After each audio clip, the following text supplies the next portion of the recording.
And Dre, think about this situation. Now, I'm just running through things in my mind now, but let's say that Cade plays better than JJ in his start, and then in week 3, JJ still gets named the starting QB. Do you think that's going to potentially have any issues in the locker room? Well, say that one more Right? time. Like I'm sorry, I missed that. essentially, let's say Cade has an A+ game, and let's say JJ has a B game in his start, to where it's clear Cade played better in his game, and Jim still starts JJ. We talked about planting the flag. I planted my flag. I'm Team JJ. Don't remind people of that because it makes it seem like we want one guy over the other. I was just saying how I thought it would turn out, but whatever. Go ahead. But right, could that potentially have an issue to where, we have his comments of what Jim Harbaugh said. Here are the things that I'm looking at, so on and so forth. Points per drive was something he mentioned. So you know what I mean? What if that happens? What if that situation comes up? Ooh, Blake Name just had a really good scenario. What if both guys play badly because they're pressing because of the decision? That's possible. Like, and I text this yesterday when this came out. I mean, think about it. Think about this, guys. JJ is playing week 2. You're an inexperienced kid. You believe in yourself. You want to do big things. You want this job. What if Kate comes out and plays splendid week 1? You don't think JJ is going to feel that pressure week 2? Now, that's a good thing in a way because you find out what the kid is made of, for sure. But I'm talking about for the kid, absolutely. JJ will feel immense pressure. There's no way he wouldn't if Kate plays well in week 1 because JJ has to play well. He has to, right? And he knows now what he has an exact direct comparison for this year, right? It's like, oh, man, that was a really good performance. I got to outdo that, right? So, and could that lead to making a couple mistakes? So absolutely, that factors into it as well. But in a way, that's a good kind of pressure, but still, like it's absolutely a factor. Yeah, that's true because ideally, based on the timeline and what Harbaugh said, basically after game 2, right? So as soon as the clock hits 0 and the game is over, it's like, well, that the decision is coming. Like it's coming. So we'll. It's interesting, man. I think it will be. I think it'll work out fine, but I just feel like this is a lot to go through to make this decision. Like, and the thing is Anthony, too. thank you. Highlight this comment by Anthony. Maybe if it comes to someone else, then it doesn't look like we're being negative. like that's something I've been saying. You can't if you're really paying attention and you're taking into account the landscape. I sound like a broken record. I say this all the time. The landscape of today's college football. Then you cannot say that this does not play a factor. It absolutely does. You're just not paying attention. Guys come and leave all the time. The guy who started from Nebraska yesterday, Thompson, was just at Texas last year. Mm-hmm. Okay.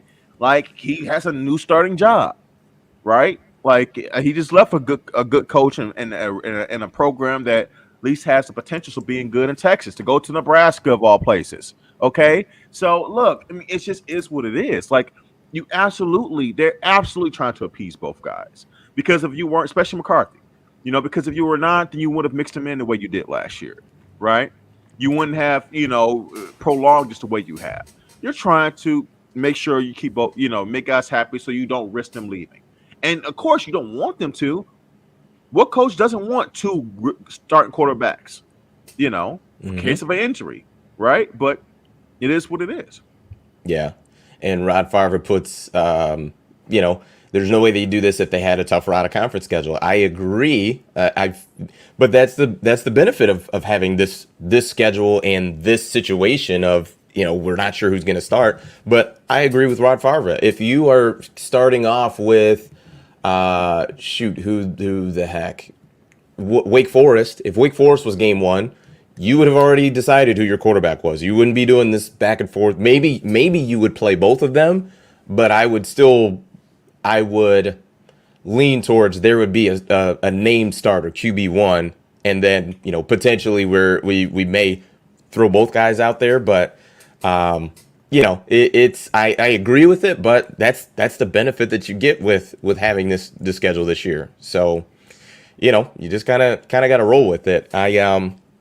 like I said, I'll just go back to the same thing.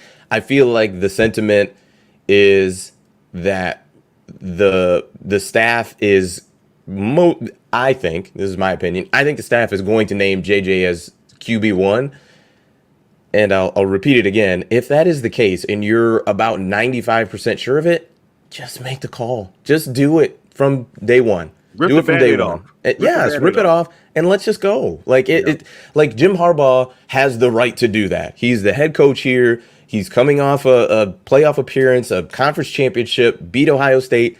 Like you get the bandwidth to make whatever call you want. Like because these are human beings and football players. So yes, it may work out well, it may not. But there's no way to know that. So if JJ's the guy or you think he is, just make him the guy and let's not do the games, because here's the thing too. Here's what I do know.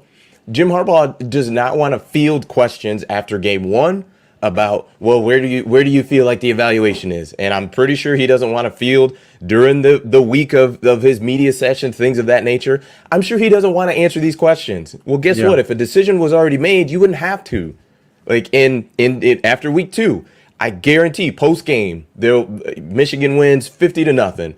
Hey Jim, are you leaning any toward any way, JJ or Cade, blah blah blah, and I'm sure he'll be annoyed by the question. But unfortunately, it's like you have created this situation, and so now therefore the media is doing their jobs. They are asking these questions. So I think memorably to Nick Saban when he was doing it with Tua and Jalen, he was super annoyed after one of those games with Maria Taylor. He was in the wrong. It's like, you've made the situation, Nick Saban. That's why she's asking about the quarterback situation, because you created this situation that we're currently living in. So that's life. Yeah, I mean, when you keep the door open when you make a call that keeps the door open for,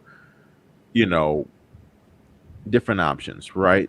Then people have the right to ask you about that open door until you close it. That's it. This quarterback situation is an open door, and until you close that door, then we have the right to bring up, hey, look, the door's open for a reason. Where are you here? Are you ready to close it now? Are you ready to close it now? Are you ready to close it now? And it's up to you to make that change. And once you do, then we can move forward, and we know that door is no longer open. It's no longer an option, right? So, like, like this, say we can give a guy the bandwidth to make a call and not criticize it. We can criticize anything we want to, because like, I mean, I can critique anything I want to. It doesn't make me right. It doesn't necessarily make me wrong, because at the end of the day, the results will play out for what it is. But, if you're really listening to what we're saying, we're not saying that this is going to end badly. We're saying that this is not, there's room for pros and cons to this path, in that we're still have that door open. I don't know. I try to use that metaphor to make it easier for some people. The door is still open. That's just it.